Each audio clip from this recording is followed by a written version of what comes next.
boda lavwe hawe krakruno mehe na ye waya do bo pomi Yenderode boda lavwe hawe krakruno mehe na ye waya do bo pomi Yenderode boda lavwe hawe krakruno mehe na ye waya do bo pomi Yeto edi ye bigbi do bi meni do ya do la melode boda lavwe hawe jala ma gba mi o won ta gbeje to ma do mi to na ya la to ni du do pali o Yenderode boda lavwe hawe maguno me na ye waya do bo pomi Yeto edi ye bigbi do bi meni do ya do la melode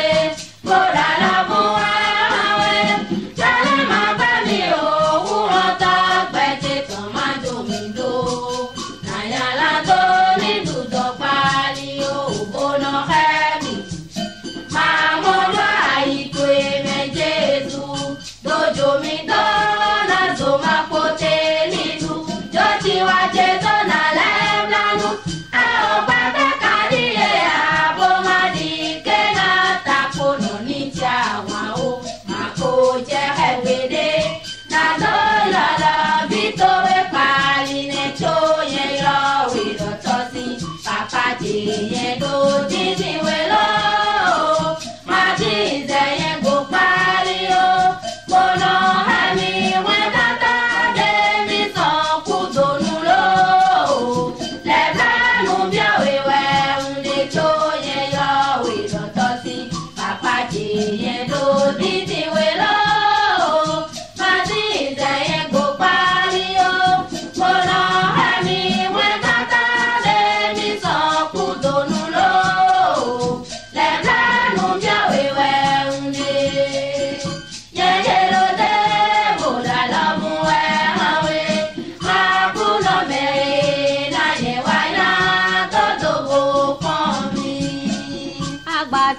Ko feno fo pate chichi ko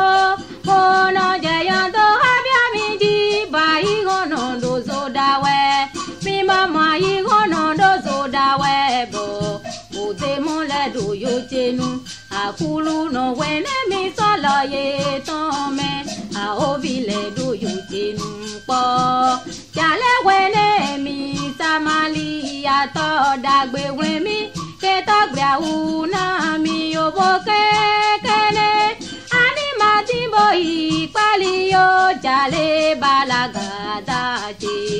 alogo to we mi biyo a ovile do yo tinpo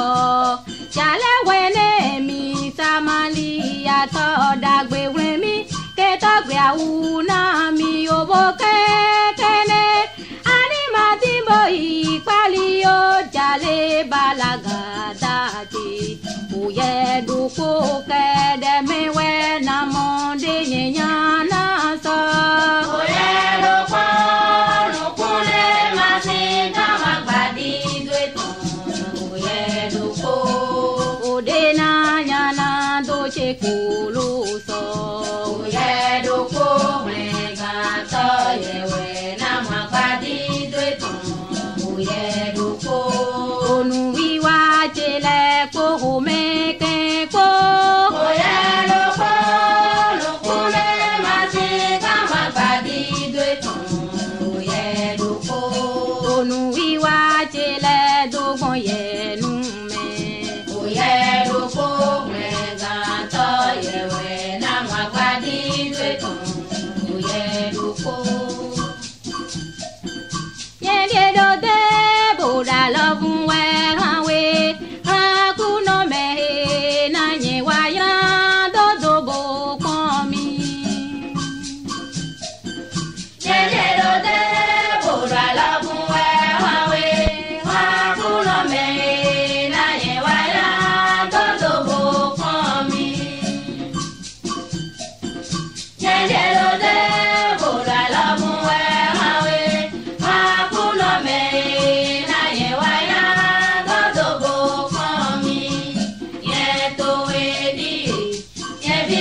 gbèdé